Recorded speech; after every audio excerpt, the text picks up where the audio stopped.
stava a succedere no bordello.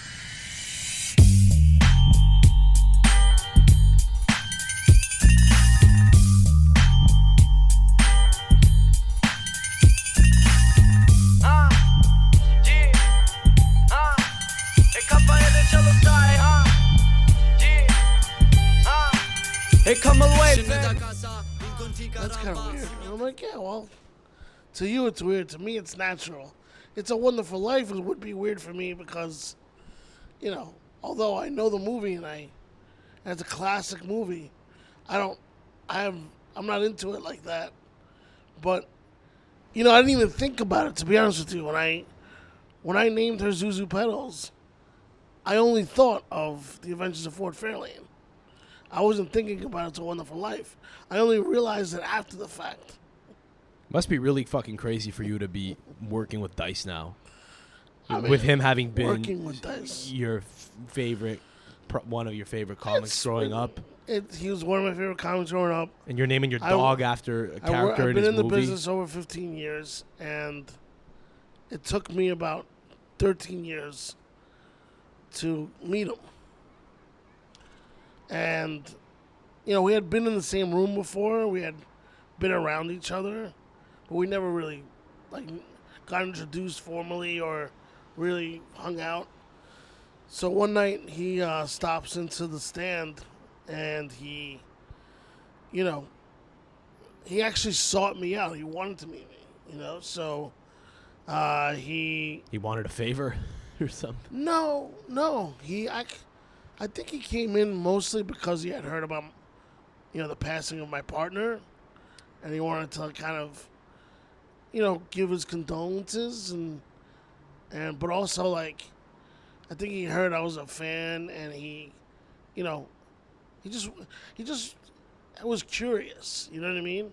So he stops in one night, and he's waiting for me. Really, I see him, and I go, I'm really happy you're here. Like, this has been, you know, tough week, but, you know, I'm very happy you're here. And he came the week that it happened. About a week after, I want to say maybe a week, 2 weeks after. And then, I told him how much the day of the Laughter Died meant to me. I think that album really changed how I thought about comedy, and it really made me want to be creative around comedy because it was the type of thing I've always wanted to produce. The type of special like that. Yeah, because... Which is what about it? Well, the fact that it was just different? It was the first time I realized you could fail at the art form and still... be good at it. Still be good. It's still a good display or a positive display. And that is why it's an art form. It's that you can fail at it and it still can be something. You know, people don't know when they're painting a photo, they don't know it's a masterpiece. Or painting a painting, whatever. They don't know it's a masterpiece until it just becomes a masterpiece. So he deliberately went in, decided, hey, I'm going to go in with nothing. I'm going to go in with nothing at the height of my career. I'm going to do this small club in New York City. And almost as a fuck you to the world. Unannounced, no material. We'll see what happens. And then he decided, despite how it went, to put it out, to put the material out. People do that sometimes. The crazy thing is filming it and putting it out. Right. So that's the real dick swing. And to that point, I had not seen or heard anything like that. And so it was the first time I heard it. And I just was fascinated by it. It really made me want to, say, I had it ingrained in my head at some point in my life, I would work on I would work with the art form. I just didn't know how. Be involved in the world. I knew I wasn't a performer at all, but I just said somehow I'm gonna get involved, and that's really that album inspired me for sure. And honestly, he's what we grew up. He was our introduction to stand up. What year were you born? I was born in '78, so for me, growing up in the '80s, he was. And being from Brooklyn, being Italian American, I know he's not Italian American, but that's the It was the thing he embodied. That's It was, kind that of was like, that was yeah. kind of the cartoon, the caricature that he was playing. Right. And the character really. It was a caricature. It was really over the top, right? It was a whole over-the-top character. Right. And like people don't understand that, which is hilarious to me. I got it immediately as soon as I saw his first hour. I said, "Oh, that's a character. Like he's playing somebody." You know, man, I didn't even realize when I started watching stand-up as a kid that they were just kind of talking shit or just, reciting an act. I thought they were just talking about their lives. And I mean, sometimes they are. Some of them yes, do. yes. But I mean, thought Richard about that. Pryor that's his style. Yes, so. right. A lot And of that's why I love Richard Pryor. He was watching Richard Pryor was like, "Oh my God, this guy he is one step away from killing himself. His life is so chaotic." and he's talking about and it. he's talking about it. Like, Well, yeah. there's anything can happen at any time. That's what you love with Richard Pryor, and the fact that he left no stone unturned. The fact that he lit himself on fire just to get a reaction, just to have something to talk about, because he was bored with himself. I mean, the guy lit himself on fire, dude. Yeah, just for the plot, just for the insanity. Just so he had something for the bit, to talk about. for the content. He was, he Could was you doing imagine it back that? in the 70s or the 80s, whenever that was. Well, I mean, yeah. So in some ways, it was like very avant-garde to be doing something like that, something crazy just for the gram before there was an Instagram. He was obviously a groundbreaking presence in the whole, at the craft of the whole scene. But to your point, he talked about his life, and now most everyone does.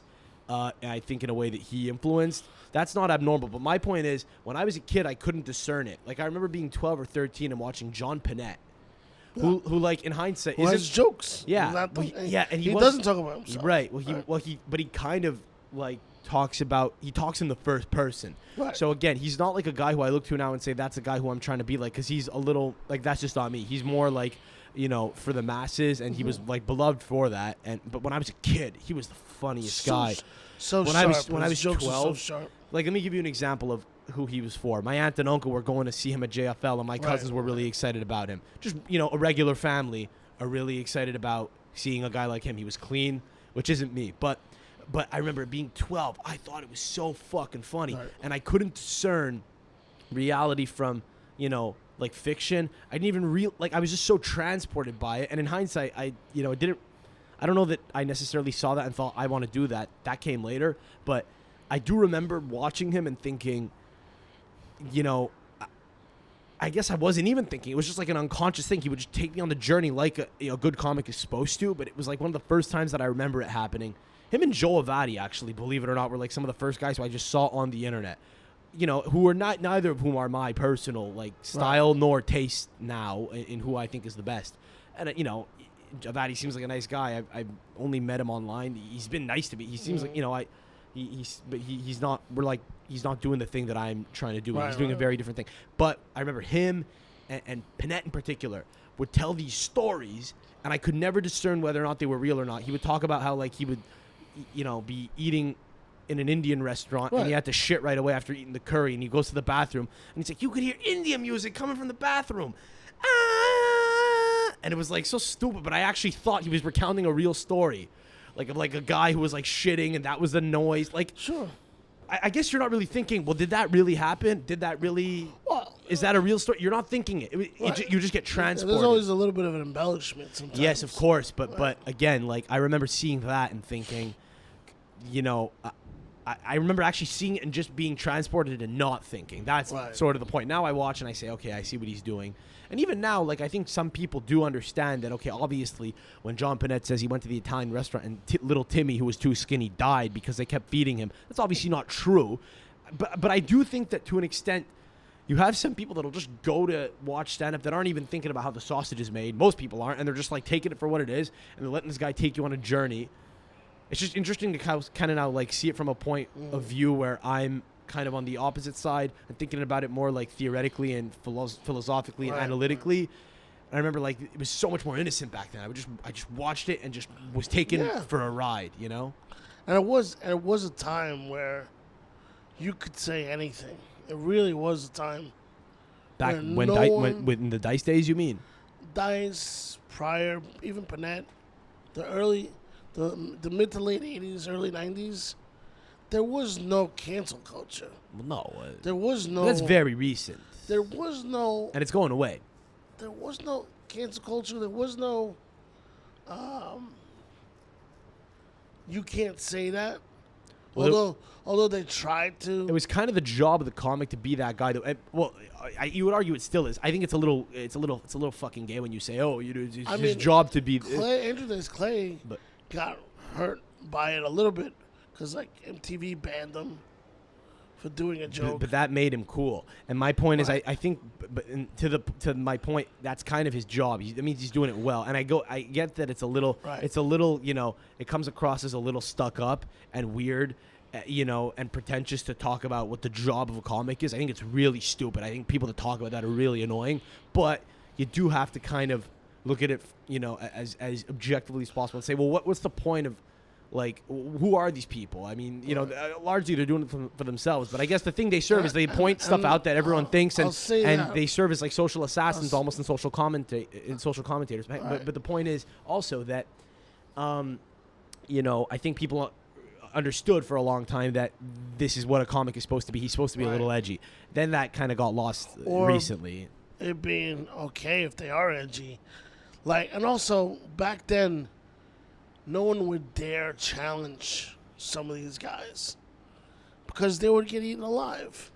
They would never tolerate it. No. They would chew you up. Imagine Patrice, dealing with today, what's going on. But even like if Pryor was happening now and you tried to like shut him down, he would have chewed you alive. Sure. And but also a lot of people wouldn't have even pursued them in that way. I'm sure some people did, but largely it was understood to be a stupid pursuit because they're fucking comics. Right, and almost they're clowns. And there's the going sad after the part clowns. The sad part is the defenders of comedy don't exist like they used to do. Like used to be like George Carlin, Pryor, Dice, those guys. They just Sam Kinison. There was so many at every level. You know what I mean? It would never get this far. But it gets to the point where it gets to the top of the food chain, which is like Chappelle and Bill Burr. And those guys back in the day, it would never get that far. Now it has.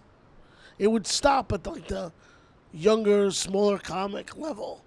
You know what I mean? We would never let it get to a place where it would reach the cream of the crop. And now the cream of the crop is addressing something they never thought they would have to address. Yeah. Which is content.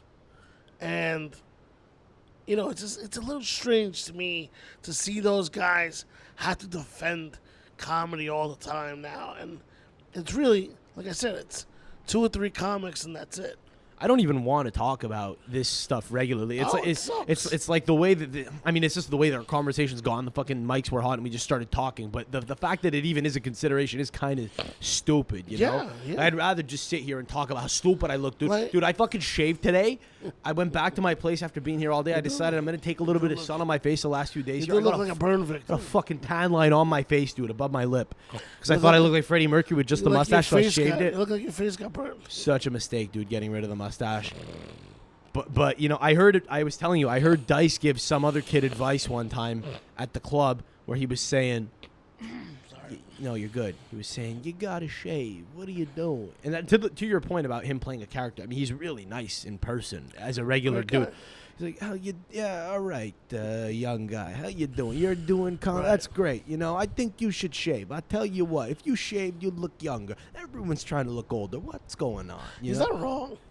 So that's kind of why I shaved, because I had it in my mind. Also, I went to a Haitian barber the other day, and I thought he pushed my beard too like Dominican. Right. He pushed it to like an almost Puerto Rican level, which was problematic. And I just wasn't having it anymore. I don't even know what that means. Well, people in the know should know. I mean, you could put 2 and 2 together. I Anuel, so.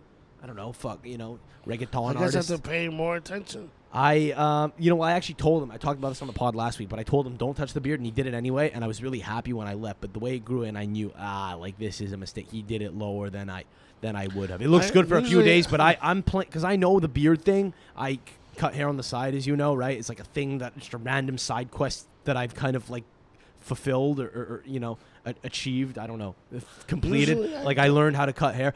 I'm always playing the long game. I'm like, just you don't go too aggressive with it. Just natural. That's the Euro look. Generally, Usually I don't let a barber cut my beard or shave my beard. I just get the haircut because. Well, that's a trust issue then, because if you didn't touch your beard for 4 weeks and you let me touch it, you would be enthralled with the result. You would leave. Is that like you would leave the room being fucking invigorated? Now you're putting this on yourself. I guess I should try it now. Yeah, but you could. But you're in New York, man. You could just What not was the touch straight edge it? I could hypothetically, but right now I would say you've been fucking around with it too much. You got to wait like 2 weeks and not touch it.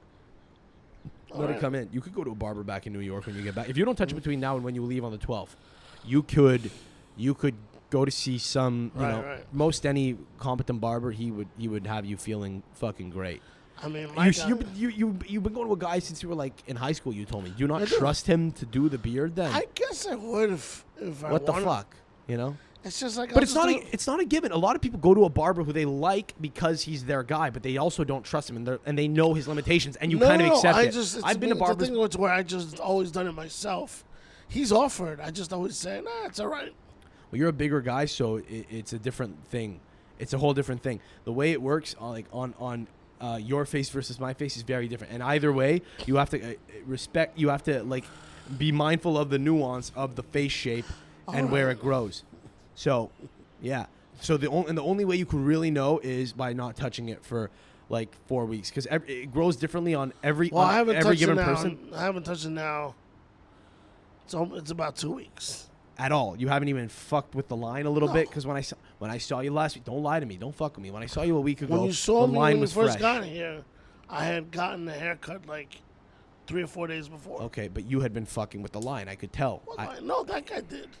Oh, he did. Well, anyway, I look. Everyone's hair grows differently, right. and people of different shapes, people of different face shapes, yeah. it grows differently. But I don't know. Yeah, you might be a full. He had like done this whole area. Some people don't have the cheek.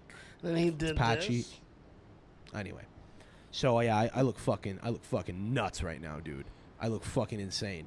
And yeah, I don't know. I don't know what I'm gonna do. I thought maybe I would just be a I was shaved surprised guy. you trusted someone down here to do it. Well, I didn't. I told him don't do it, and he did it anyway. But I kind of wound up leaving happier for it. But I knew. So at home, what do you do? I do it myself. I haven't. So why did you do it yourself this time? Because I enjoy the act of having. I enjoy the experience of having it done. No, but I also hold on. But I haven't had a person back home in the city where I live. I have not had a local barber.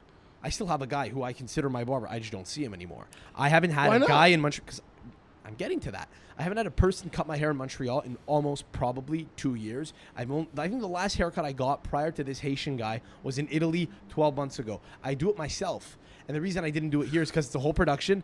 I didn't have all my tools, and I didn't have like an additional mirror that was needed, nor the space to do it. But I could have competently done it if need be. I was like, but we were in a Caribbean neighborhood. I wanted just a skin fade done. You were in Pembroke Pines? Close to Pembroke Pines. We were in Little Haiti. I got a guy in Sicily too. You went to a guy in Sicily? Yeah, his name is Pacquiolo. What? What was his name? Pacquiolo. How do you spell that? I have no idea. What? What was his name? They gave him a nickname. Oh, okay. They gave him an injuria. You know what an injuria is, right? Maybe. What? So in a lot of the southern areas of Italy, and I think I even talked about this with you on the podcast once before, they give nicknames to everybody, and that's their name for the rest of their lives. Sure. Sometimes it even goes to the next generation.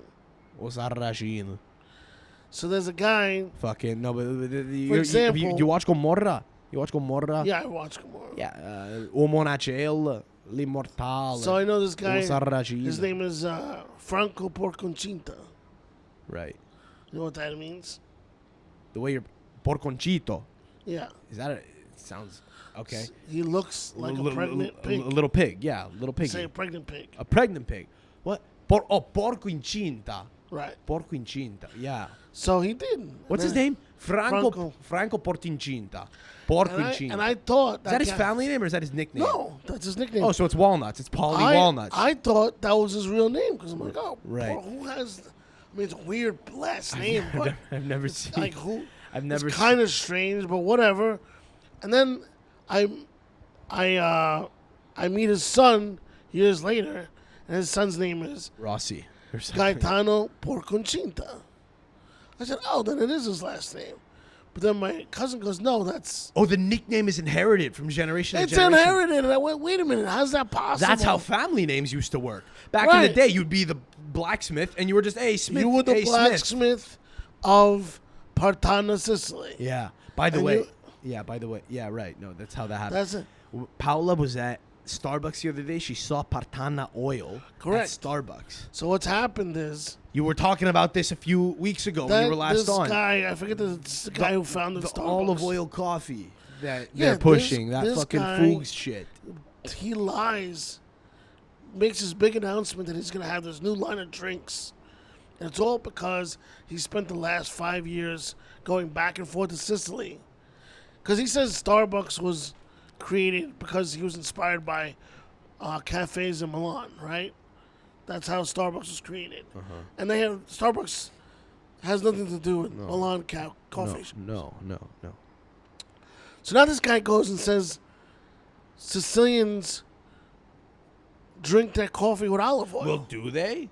They fucking don't. I don't think so. I never heard of it before. So look, town... Did we not discuss this on the last pod? I thought we might. We talked about it. Well, here's the thing. I'm sorry if we did. We definitely talked about it in private, if not on the pod. Because I know we've talked about this. But anyway, it might be pod My talk, town, the biggest export is olive oil. It's a communal thing. Everybody in town, they all have their farm. They all have their olive trees. You've talked about this before. It's a collective effort. It's a collective. Yeah. So what happened was there was this guy. Well, I grew up in Brooklyn. There was this guy named Asado. And Asado, he had a cheese shop. Asado, like the barbecue? Asaro. His last name was Asaro. Oh, okay. And he had a cheese shop. He would import cheese. He was our cheese guy. Yeah. Right? Sure. He was this guy from Italy. He basically... He's a fucking guy. Everybody went to him, right? And one day, I was a journalist, and I wrote this big piece for him. Like, you know, I knew he was going to retire soon, and I wrote this whole big piece about, hey, this guy's going to retire. You should go see him before it ends. Mm-hmm. And he had this mad rush of business for a while, right before he retired. And whenever I would go in to see him before he was gone, he would always cry and go, I can't believe you did this for me. It means so much. And, you know, then he starts telling me about his plans for retirement, that he was going to go back to Sicily and open up this, you know, this oil company and get the entire town to participate in it so that it would pay for a lot of costs because sometimes taxes are high in Italy. Sure. And so he was able to get the whole town to participate. All of the oil goes to his factory in Partanna, which is right on the border of this Partanna and Salanunte, which is a beach town. Yeah. He has this giant factory. He passed away. His kids took over. And all of a sudden, you just start seeing Partanna olive oil pop up all over the place. Supermarkets, all that stuff. And then this fucking guy says, hey, Sicilians drink espresso with fucking olive oil. I'm like, no, they don't. But he makes this big announcement that he's doing coffee called Oleato. Yeah. So I was just in Sicily, right? Right. And everywhere I went, I'm like, do you guys do this? And no one ever said they did it, except my uncle who said back in the day, like 50 years ago, you know what I mean? Every once in a while, if your voice was hoarse, or if you were having like, if you thought you were a little coming down with something, you would pour a little hot olive oil in your espresso and down it, go to work. And I said, yeah, but does that happen? It's like, no one does it. Right. So here's the thing now. I feel that a lot of, this guy makes the announcement and really now put Partanna, the town of Partanna, on the map. Like, Okay. Partanna was known for nothing. Well, you know, in some Until ways, now. isn't that better? It's better, but at the Because same time, he's lying about it. Which But is kinda who weird. cares? Because here's the thing. I Nowadays, kind of care. yeah, I don't want to base on lies. yeah, but you know what? No, it sells, baby. You fucking just take the money and run, man. You take the notoriety. But they're and not you making money. sell him the dream. I don't think they're making money on the fact that he's got a coffee drink. That's where you got it all fucked up. You still thinking like an old term, you know, you thinking like an old world, old business type of thing. It's not about money anymore, baby. It's about fucking eyeballs and attention. It's about fucking clout. That's all Anyway, it's about. Partanna's got clout now. I was Who gives a interested- shit if I it's was- real or not? No, but really. My There's interest, actually, my brother and I, our interest was piqued. We went to Starbucks Roasters, which is a separate type of Starbucks, where they were making these oleatos. And we're where? like- Where was It was this? in Manhattan. Okay. And we're like, let's do it. I mean, they're using our oil. You know, we have an olive oil farm So you tried it. through my grandfather and my uncle. Yeah. So, like, they're using our oil. We got to try it out. you How know? was it? It was all right. You know, it's like, it doesn't seem right. It was good though, right? No, you it's enjoyed it. It's oily coffee. Yeah, it's oily coffee. That sounds, you know, everyone likes olive oil. Everyone likes coffee, dude. It's I just, don't know. Dude, here's the thing, though, man. I'm telling you, anyone nowadays who's trying to,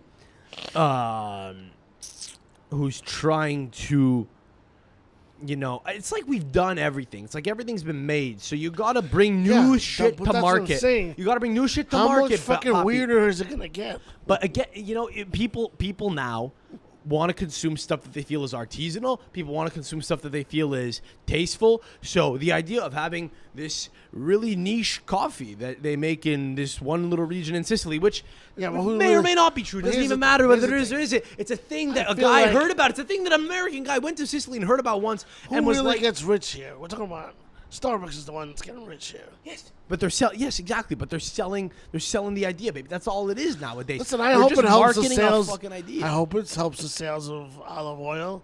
That's great because that's their number one export. So Fucking schwitzing like crazy out here, dude. you wanted to be out here. I know. I'm actually not bad. It's nice and comfortable. You got a nice little. We do have a window. little ocean breeze coming in now, man. I don't know. Fuck, I don't know. I've had a hell of a week. I thought I was going to litigate Walmart a week ago when we got here. My first That's day a here. mistake. Well, what was the mistake? Suing them? Just this idea that you would sue them is a mistake. Why?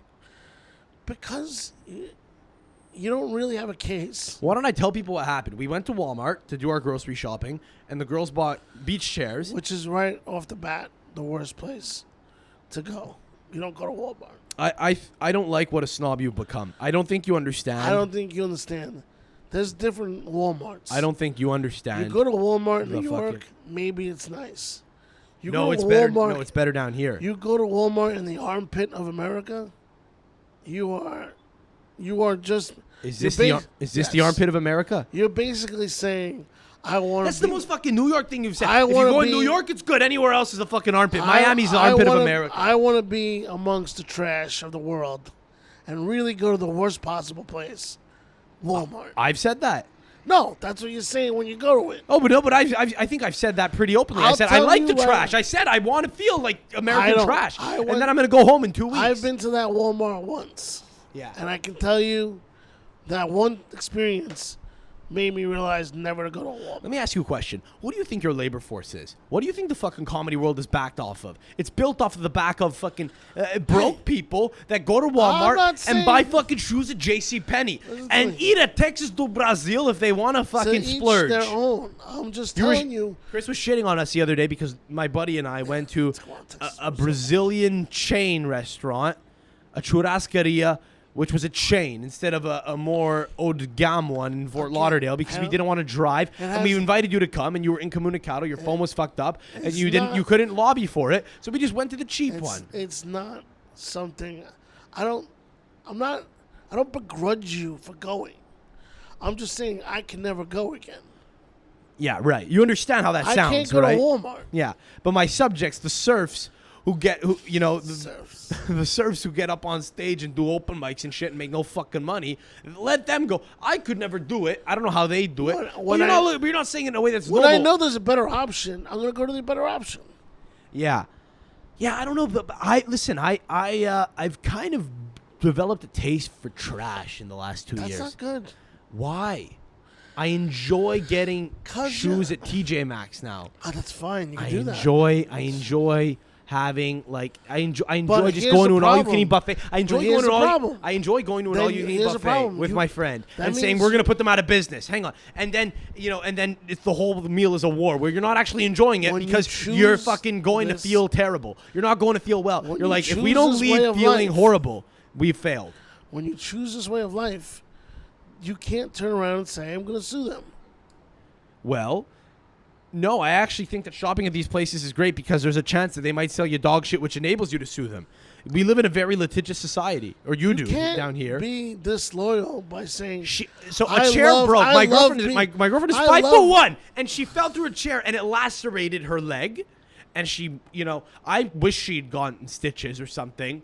Maybe got like a tetanus shot or something to, have some kind you of. wish she was mutilated for life? Well, she kind of already is. She's gonna have a scar. She's not gonna have a scar. I think that's kind of hot, so I'm not complaining. But they don't know that. Did you put the bomb on? What bomb? The bomb. The bomb? BALM? Put a bomb on. The bomb. Who told you to put a bomb on? What are you referring to? Seinfeld. Oh. Kramer, you ever seen it? Kramer gets burned, and he wants to sue the coffee company. And the coffee company asked him, "Did you put the bomb on?" No, the lawyer said, "Who told you to put a bomb on?" Because it healed his burn right away.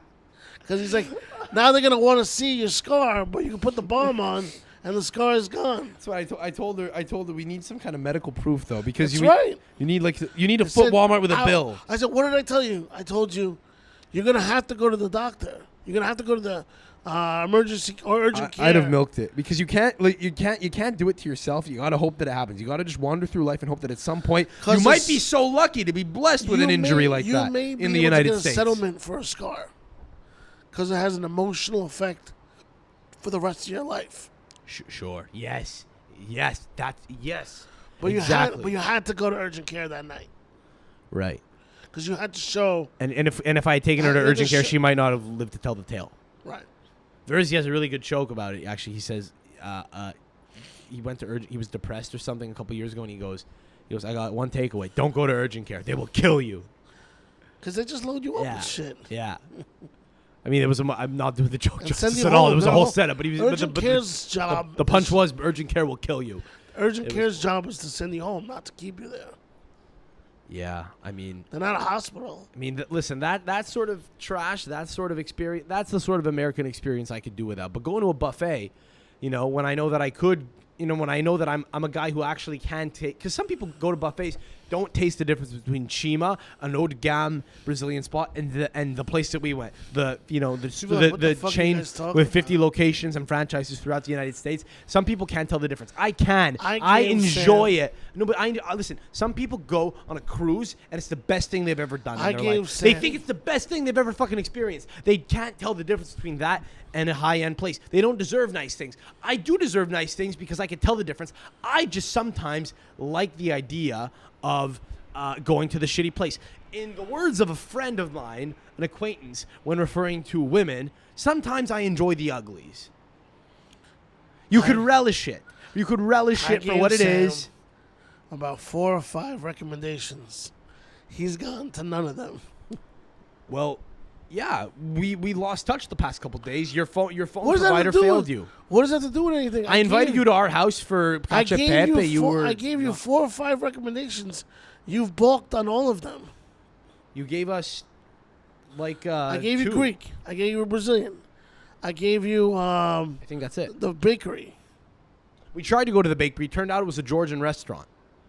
But we tried. We saw But it and that thought, hey, wasn't- Chris's recommendation. We actually That did. wasn't the one. But the thought was there. In the Walmart parking lot, we saw what we thought was the French bakery. Because you just happened to be in the Walmart. But we saw it and parking lot. thought, oh, shit, it's the place that Chris was talking about. It's definitely not the place. I trust his recommendation. Let's fucking go there. I weren't poo-pooing your recommendations. Right. We weren't poo-pooing them. We tried to go in to what we thought was the bakery you were sending us to. It turned out it was a Georgian restaurant. And then I gave you the Cuban place Sandwich. I told you to go to Sandwich. Yeah, they were closed. We all I heard my buddy say when we were in Little Havana was, we got to go to Sandwich. He kept fucking repeating the. It's great. No, well, we didn't get to go. They were So closed. neither the of thought them. was You there. never went to any of 4 of those restaurants. No. And they're all bangers. Well, fuck, there's a lot of pressure, dude. If I'm going to take you to this fucking spot that I'm So pushing you to he's come now to on saying, Sunday. I have to go to this pizza shop. Yeah. But here's the thing. I went there 4 years ago, and now, like, I'm starting to question my own sanity. Oh, he also suggested the seafood place to you. Yeah, Billy Stonecrab, right. Yeah. Right. Well, you told us that the Venezuelan place was good, and we went to it. You just didn't want to join us. Doggies? It was good. Yeah, but you had already picked that out. We had picked it out, but we said, how's this? You said, Solid. good. And we I said, said great, solid. we're going. Yeah. I don't know. I went to IHOP with my buddy the other day. That's right. I like the chains. I like the shit sometimes because when it comes down to it, I can make a good Hell, I'm not- I can make a I'm good not- I'm endive not- salad by myself. I I'm don't not know shitting nice on things. You know? I'm not shitting on IHOP or any of those places. I've gone to those places. Look, I switch codes. Let me give you. Look. I switch codes. Okay, depending on my mood, I could just shit on anything. So I could say, "What are we going to this fucking pretentious place for? Let's go to the simple dog shit spot." But sometimes I'll say, "Why are we going to the dog shit spot? What are we animals? Let's go to a place where they know how to make a proper cocktail." I don't really go to pretentious places. I've got. If I thought they were pretentious, I would say, you may not like this place because it's pretentious. But I've become more the food's frugal, good. so I enjoy like the act of feeling like I'm doing the thing that Getting is more for your less. buck? Yes, but I also sometimes I like the feeling of being in first class. You know, I think flying private would change me. You know, I that's why I'm trying to kind of stave it away. Yeah, it would because I have a change girlfriend you. who likes nice things, and I was dangerously close to a path where like I was gonna be that guy. Like I have a Scarface tattoo. Like I fucking, like I was gonna be that guy who's like, fucking. I'm gonna buy a fucking Rolex the second I can afford one in cash. Right. And now I'm not. Now I think I'm gonna wait for it and I'm gonna Right. work for it, and I think Good it'll for you. But I think that's a good thing is the point. I've actually always And been I do enjoy the idea of I've going always to been impressed with my brother and never buying a Rolex. Really, he seems like a guy who might, but he also seems like a guy who probably says, "Why would I do that?" And again, the listeners don't know Paolo, but he feels like a guy who'd be like, you know what? I'll buy the fake one. Everyone will think it's real because I'm a successful man, Guy who and no one. indulges. But like he feels like an Ocho Cinco type guy, where he might be like, it's stupid to buy the thing. Correct. I'm gonna spend nothing on it. People will assume it's real because Right. I'm me, and because I'm successful and I presumed to be just- successful. I just ergo, always thought I can get away with it. He would and, totally yeah. get one, and he never did, which is impressive. What kills me are people that say, this is actually a smart decision because I'm I making money think- with it. I making think money. unless you have just a ridiculous amount of, disposable income, there is no reason to buy a $50,000 watch. But it's a fun, mindless thing to do because Sure. it's presumed that the value will increase. If you can walk into and a when place, you have many, you just flip them if and you say, can "Fuck walk it, I'm into a making money." place and buy a $50,000 watch, that means You could buy 20. you can buy 20 of those watches, right? Yeah. Right. Well, I was dangerously close to being the guy that buys a $50,000 watch when he has 51 grand. That's horrible. Well, right. Yeah. Just can't do. You can't be that person. No, I know. But again, so my parents were never those people. They never bought designer shit. But my father and my parents do like nice things. Food, they spare no expense. So that's a thing that they are kind of guilty of. I'm kind of in between now. Listen, I do enjoy the challenge of an American buffet because as a skinny guy, as a thin guy with a big appetite, they underestimate me. I like that they see me go and say, "Fuck, we're starting to get a little nervous." But here's the thing: it's like you never want to blow your load. You want to get just close enough to the point that you're about to throw up, and you don't. And if you do, you lost, and it's a horrible experience. I don't like spending money on materials. I like spending money on fun, like vacations, soccer, food, Yeah. basically. Yeah, for a while I'm an idiot. I'll go on the West Ham fucking store online it feels the best. Oh my and God. just start buying shit Isn't it the best? because To get like a pin, a mug, to get a stupid new shirt that they just put out or a hat or whatever. it just distracts you from And how fucking and miserable you really are. There's no reason for me to No. get this up, but it's fun because I love the team so much. I and I want their shit. I worked for CF Montreal out of college, and when I decided I was over them, I kind of just Did you burn everything? No, you get free stuff every year, and they rebranded. They got a new name, logo, and I hadn't received my merch yet. I made a very clear and conscious effort to do just enough to keep my job and not quit on them until I was like, you know what, I think I know where this is going. I'm not into this anymore. Right. But I'm like, I'm just gonna wait until I get the track suits. My dream And I got a couple track jackets, and I said, okay, whatever happens at this My point. And that's dream- when a weight was lifted off my shoulder, and that was when I was like, you know what, this is over. And My dream is to make enough contacts at West Ham that I just get thrown stuff all the time. I've done that with I've got a lot of good friends now at NYCFC, which is the New York team. Right.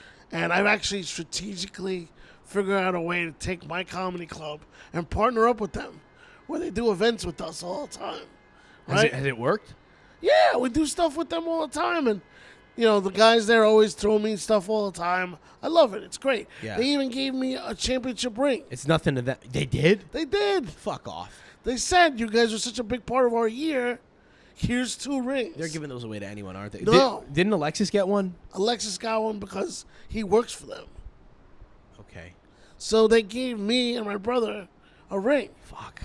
And I was like, this is the greatest thing ever. It's nothing to them either. I said, I got It's just a fucking piece of Correct. welded metal. But to That's you, right. you got the fucking I was like, I champion. got the championship ring. No one's ever given me a yeah. championship ring before. Yeah. It's so that's crazy nuts. that they would give me a championship ring. Fuck. But I was so happy, right, that I got it. You had to. So now I'm angling for West Ham stuff. So recently I met Nigel Rio Cotter. Yeah, Rio Coker. You said Rio it from Coker, right. Yeah. And he was so nice to me. He goes, mate. He goes, I got you, mate. He goes, I'm going to take care of you. Next time you go to London, you let me know. I'll make sure you get taken care of. Fucking A. So, I can't wait to, go to That's good. London and make that phone call and, get some kind of treatment. I don't know what's going to happen. But, for example, You might get a like a handkerchief or something. The last time I something went- you don't even knew the last time existed. I went to a West Ham game, I got connected through Umbro, right? I remember you my telling friend, me. Right. My friend has all these connections through Umbro. I didn't know what I was getting myself into. I thought, a couple of tickets, I'm happy, I walk in, fucking VIP entrance, at London Stadium, first time I'm there, and the guy's walking us through this fucking beautiful entrance. I'm like, wow, where the fuck are we? Go up this elevator into this suite area, and then into this room where there's coffee and tea waiting for us. And here's the crazy And then thing. a 5-course meal. Here's the crazy thing. It means nothing to them. This is just another Saturday, and they're doing this whether you're there or not. Right. But you want to be the guy that's there But to I experience couldn't believe it. Yeah. I go wow, this is insane. And then I walk out, right as they're singing Bubbles, I walk out into this this area that has a lodge. beautiful view of the fucking field. And it's just oh my God, this is incredible. It's nuts to me that all they got to do to make a sports fan feel important is just serve him potatoes au gratin. You're like, holy fuck, roast beef. Dude. It's not even a good cut, It was so the Could be treatment- cat meat, The treatment was incredible, and I was like, "This is the greatest day ever." You said you had a story you wanted to break. You said you had a West Ham story that you. What an inside happened scoop. a couple of weeks ago? Well, this is old now, but what was it? Paquetá was supposed. I think it's relevant because What happened? Lucas Paquetá was supposed to go to Man City. they made a bid for Lucas Paquetá, right? Man City did. Man City, right? Man City made a bid for Lucas Paquetá. And so this is on Fansided right now. Fansided has a bunch of sites under its thing. There's a website called greenstreethammers.com. Yeah. And you'll see if you read the article. Basically, what happened was they weren't getting anywhere, right? They kept making bids. They weren't getting anywhere. They were getting City weren't. wasn't You could getting- be specific. So. City weren't getting anywhere. They went to the player and they said, "Would you join us?" The player said, "I'm happy to join you guys. I'll sign whatever deal you want me to sign." But I'm not pushing for But it. I'm not pushing for it because I'm loyal to this team. I've been here a year. I won a European championship. I love being here. So as long as the team gets what they want, that's the only way I'm gonna come. Yeah. So he didn't push it. The West he Ham he told his agent, get the most for me possible. He told his agent Yeah. to tell the team, get whatever you're gonna get. I'm here no matter what. Sure. I'll wait it out. I'll be here. If you guys want me here, I'll stay here. If you want me, to take the deal, then go get the best deal for me that you can get. And then the twist comes. I which want is that what's for fact. you guys because you deserve it. Right. You guys helped Yeah, me yeah. become a star here. So now here's the twist. They kept negotiating, got frustrated. Finally, they go, hey, we investigated this guy. Our securities team investigated this guy. We know he's got this impending situation, this betting scandal that's going to come out soon about him and his cousins or friends. They bet on a game where he deliberately had a yellow card, and the bet was Luis Enrique would get a yellow card too. Right. So it was seen. Yeah, it was seen as. So I don't even know how those bets work. Well, the way it worked was probably like someone came to them, they decided to they're on roll bet- with but it. They they're may not have online. been. Yeah, they may not have been. It's so- But so the players may not have been aware of Right. the ability to track and so on. And I think some alarm bells might have gone off when one favela in Sao Paulo fucking had So- like a so bunch the- where both of these guys are fucking So from. the bet had was live. The bet was live live on placed. Betway, which is Yeah. an app that you Incidentally, it's a West Ham bet. sponsor. It's also the West Ham sponsor. Yeah, but again, so so it was what happened it was a was- cookie cutter case. The investigation was launched, but it was done in private. So- You're saying you're all over the place here. You're saying that Man City leaked this to the press I think they did because in an effort to, I don't know, somehow lower his price and devalue him. So here's what they did do. They mentioned it in negotiations, and they used it Almost like as a threat, like as a holding threat. it over their head. Like, hey, we know about this. So either you sell it to us, or this is eventually come out, and he's worth nothing. Right. Right. And West Ham said, look, we know what happened. Because he has a clause in a year, right? Right. He has a a clause in a year. So the thinking is, hey, if the story comes out and Right. no one wants to touch him, you won't even be able to get the buyout Right, clause. exactly. Right, The release okay. clause. The release and he clause, says, and West Ham goes, look, we know what happened. We investigated it ourselves. We're confident that it's going to go away. We're confident that this isn't true. Sure. Well, no. Hang No. on. West Ham- There's no way they said So we're here's- confident this isn't true. No. They This is said what we're this is what they confident did. that this doesn't They matter. said we already know that this isn't family related. There was no family. We investigated this ourselves.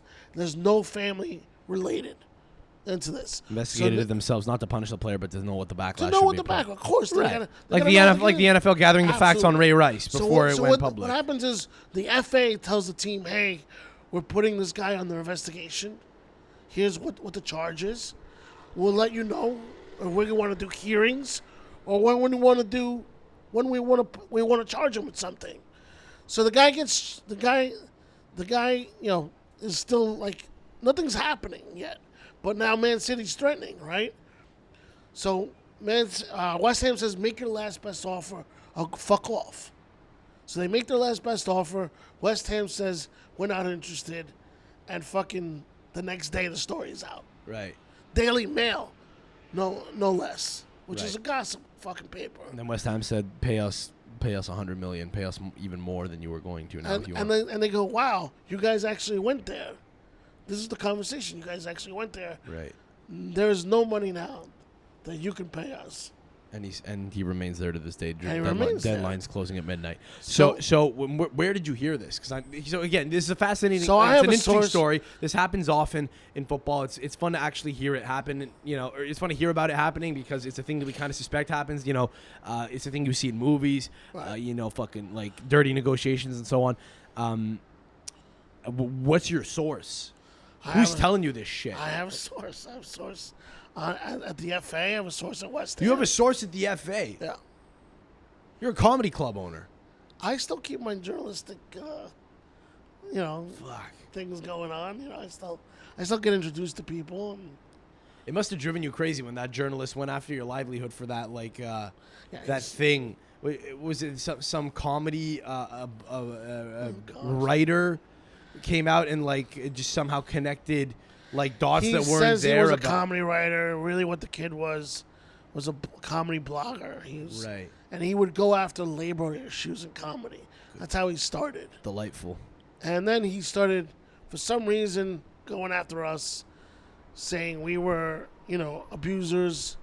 We created a very rapist and racial type culture. What grounds did he? Now he Nothing. lost the case, but what's the thinking there of Nothing. an insane person like the this? only thing he had was that he had an imaginary narrative in his head that this is actually what we were like.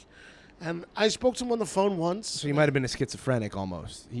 Type of thing. Not that we're not diagnosing for sure, but he might He's have got been. problems. He's got Yeah, emotional okay. issues. So he didn't like see a Because thing on or a hear a false podcast interview, he said, he actually said the words, "You're racist, I'm racist, all white men are racist." He's one of those. Okay. And I said, "Oh, then you are Okay. emotionally Okay. disturbed." He's one of those. So he thought I was one of those people, and he came out and accused me of a bunch of stuff.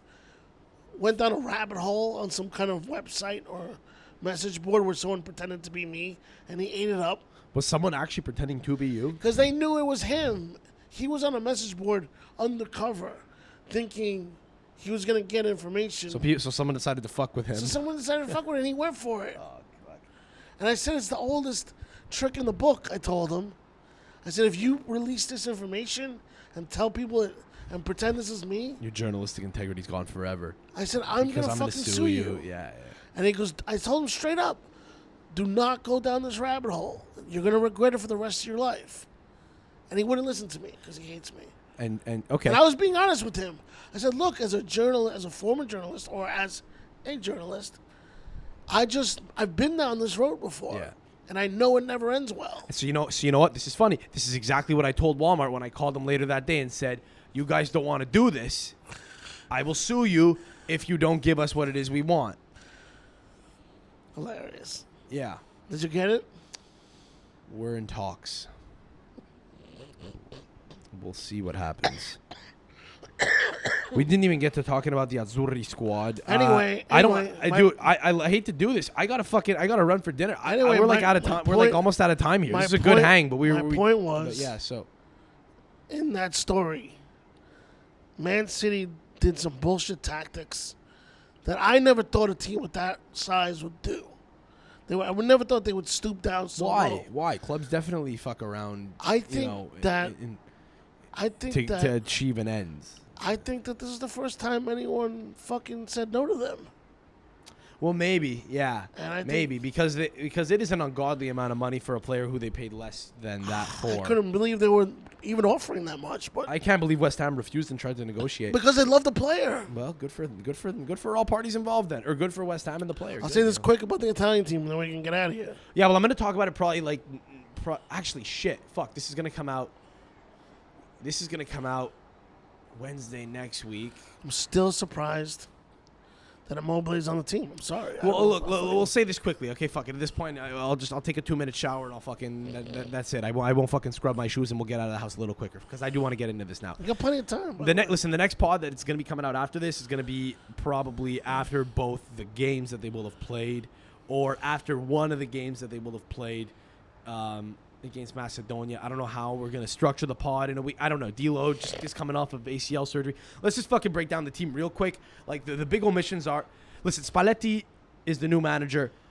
I'm going off of memory here. I don't have it in front of me, but I think I remember the team from top to bottom. There were 29 players. I'm not going to list off all 29, but I'll list some key takeaways here that I think a lot of people have, that I have, that I think you might agree with, which is, as the new manager, you kind of have to understand. Look, there's an understanding that the first squad is probably not going to be the one that you take to the tournament, but granted, These are Euro qualifiers they're going into, right? Yes, but the guys who he rides with this year. Look, it's not like when you're taking over at the start of a tournament cycle and you have 2 whole years before the tournament comes around, and you can have a better idea of what your team is. He's got months before the tournament. So I think he's aware of that, and I think he's saying, fuck it. We're not going to experiment too much, but we are going to make some very firm decisions now, given what we expect to happen come June. like Bonucci not being around anymore, for example. Now, again, that could change over the course of the year, but Bonucci's out. Acerbi's I love Bonucci, but like he's gone to can Union. move on. That was the right idea. It's a miracle that it's a miracle that they got him out of Juve in time. He's playing for a Champions League club now in Germany. He's playing for Union Berlin now. Yeah. So Bonucci's out. Brandon Aronson from America. Acerbi's out. Sorry, what? Brendan Aronson from the USA. Right. So Acerbi's out. Casale and Romagnoli are in, and so is Gianluca Mancini, which is a really I think it's an interesting decision. I think it's the right call. Scalvini's still getting the call. Bastoni's still getting the call. You don't think Scalvini was the right call? I think he is the right call. I'm saying that Casale and Romagnoli are interesting decisions. The first time I was on your show, because I said, why not fucking Romagnoli? You might have. I don't. That was a while ago. But the season that he and Casale had together last year at Lazio was very impressive, and the fact that neither of them individually got taken was weird. It's almost like now that they're both strange. In. What? I thought it was strange. Yeah. So it's interesting to have them in because they are a tandem. We don't have a lot of that anymore. For a while there was like there was a whole defensive. The last 10 years was a tandem between Bonucci and Chiellini. Yeah, but we haven't had that since then. Since then, it's been it just ended. I don't know what are we arguing about here. I'm saying that it's a good thing. It's a good thing to have. Right, but you're saying two guys who play for a club together. You just said we haven't had it for a while. Yeah, we haven't because Chiellini's been gone and Bonucci's kind of been the last leg. Year we're talking about. 2 years, a year, 2 years. I don't know about year and a half. That's not a long time. I mean, Chiellini and Bonucci were still around after the Euro, but it was kind of over at that point. That was kind of the last hurrah. Done. Right, I agree, and I think that Toloi's not there. Toloi and Acerbi were the guys for a while. That felt a little odd. I like Toloi. I wish they would have given a spot to Agbana because I think he deserved it. It's not happening. Agbana, and I get it. They're going to give it to a more, No, I got it now. I get it now. But I'm saying, like, hungry. 3 years ago, Agbana was fucking the shit. And I would have maybe called him up to the Euro, but who the fuck cares? They won. I told you the other day. I was expecting maybe Emerson to get a look. He didn't. I think Emerson's killing it at West Ham. I think it's over for him. I think Udoja gets in first. He's 27 years old, man. 28 years old. Look, the big thing for me is Immobile's in and Scamacca's not, but I think that doesn't last this year. I don't think Immobile has a very impressive campaign. I think Scamacca is out for the good reason. He hasn't played enough, and he's coming off an injury. Yeah, but I can see. And he has to prove himself. Yeah, but you think he probably will again in Serie A, and you think he'd probably get included. I would hope so. I think Reteghi's the guy. I think Raspadori. I think Atalanta was a bad move for him, but no, I don't think it's a bad move. I think it's a horrible. It's a great move. I think it's a great move. Horrible. He's going to score for them. He's going to score for them in Italy. They'll give him opportunities. It's 3 games in, he hasn't scored. How much has he played? Started every game. Okay. Give him time. I don't know. Reteghi, 3 games in, 3 goals. I think Reteghi's better. I think he's the guy. I think Raspadori. I think Spalletti's going to get a lot out of Raspadori also. Reteghi is the guy. So why are we fucking around with Immobile? Because you know what's going to happen. Well, we're not. He just got called up. There are 29 guys that got called up, dude. He won't be here. He won't be there. You know it, and I fucking know it. They're going to give that job to fucking Immobile because he's the veteran. You know they're not going to fuck around. Nah. They're going to always let him start. I think Reteghi starts against Macedonia. If they do, great. And that's the right move. If they don't, you know why it is. Because you got this guy looming large over the team. And it's the wrong fucking thing. It's time to move on. Immobile has shown you that he can't play at this level. Luciano Spalletti has no emotional tie to him whatsoever. I think the second it doesn't work out, but that's the second it doesn't work out, he's gone. Why is he on the team? You have no emotional tie to him. So why is he on the fucking team? Because he's the guy who scored the most goals in Italy last year. Well, we know his history already. Yeah, but the guy does not score on the international level. Well, if Raspadori has a good year, and if Reteghi is prolific, and if Scamacca is decent at all, then I think Immobile is out for the fact that what he offers to the team is not as interesting as the other guys, respectively, each and every one of them. I want to see a front of Reteghi, Pellegrini, and Raspadori. That's what I want. I don't think you're seeing Pellegrini in the attacking trident, but I think it's because he probably starts in the midfield now with Tonali and probably Barella. I think Verratti and Jorginho are out. Verratti might be going to the Middle East. That might be it. That might be curtains for him. I still think he's a great player. I wouldn't have necessarily excluded him. I don't think he's really a problem at all. Verratti. I didn't say. He's not in the team. He's on the team. He's on the team. So Locatelli's back in. Fratesi's in, who I like a lot. I think dude. It was time to move on for Verratti as well.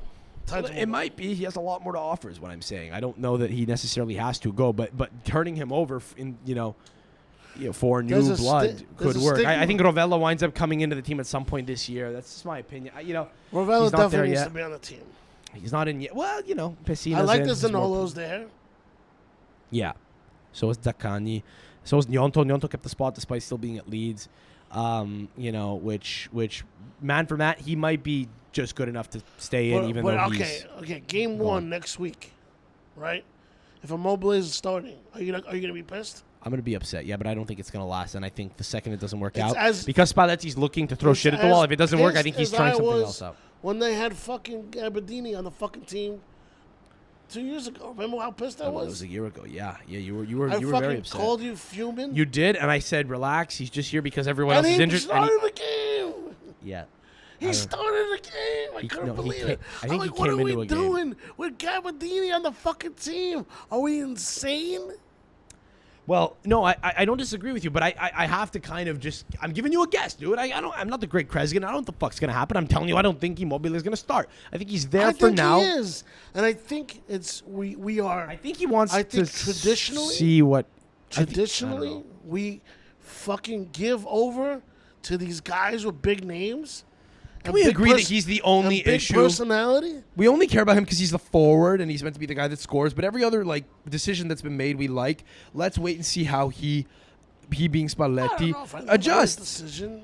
I like it. I overall. love that Pellegrini's on the team.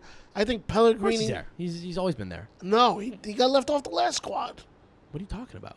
Pellegrini got left off the last squad. Whenever Lorenzo Pellegrini's been out, it's been because of injury. That's it. That's all. I don't know. He wasn't at the Euro for injury. I love that. He's one of the first names on the team sheet. I love Raspadori. I think they're the fucking future. They have to be on the. They have to be in the starting lineup. So the next time we pod, the next time I pod, it'll probably be with D'Lo and games will have happened. So we'll look back on those. I'm sorry to wrap this, dude. I really have to go. No, wrap it up. I'm fucking late. We did an hour, but we could have kept going. Eat up that Greek food, man. That's it. Listeners, thanks for tuning in. Like the video if you're watching this on YouTube. Just hit sub, helps us out. Leave a comment if you want to. I was asked to just plug La PICAI, the Italian schools in Montreal. Their registration is ongoing, I think, for the fall semester or for the 23-4 school year. Just head over to their website. I believe it's PICAI.org, PICAI, if you're in Montreal and you have a kid who you want to not be a Fugues Italian and just have a little bit of an idea of how to conjugate verbs, send him to fucking Saturday school. What are you going to do? Let him watch cartoons and shit? You may as well let him learn Italian, or try to. I mean, they do a good job of... I will say this, it's a great organization. I did it for a couple of years. It didn't help me a ton, but it's because a lot of the kids there were very stupid, so there wasn't a lot of speech in Italian. It can't hurt. Just throw them there. The kids there, I will say this, they all desperately need it. So the ones who aren't being sent there, they probably really need it too. If you weren't considering sending the kid there, just do it. If this helps 1 or 2 kids go to that school, that makes me happy. Send them to La PICAI. Apparently, registration's ongoing. I think it's PICAI.org. Go check them out. I could be fucking up the website. I don't have it in front of me here. Just go to PICAI.org or just Google it. Yeah, Google it and go to their website. Registration's ongoing. You can make a plug, yeah, for sure. Download either Plex or Local Now app and watch Witz Comedy TV. I saw the taping that you guys did at JFL. Very great production. I'm very excited for what you're doing. Go to the channel, follow us on Twitter. What was the first plug? That was it. Witz Comedy TV. There was another thing you said. So download Plex or Local Now. What's Plex?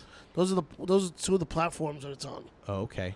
We're gonna be on Samsung televisions, LG, Roku, all that stuff. But right now, Plex is probably the best and easiest way to watch it. Okay, Cris Italia at Cris Italia on Instagram. Thank you for coming on. It's always a pleasure. Later. Thank you for hosting us on your balcony. The mics are fucking cutting out. That's our cue to end it, listeners. Much love to you all. Alla prossima. Ciao.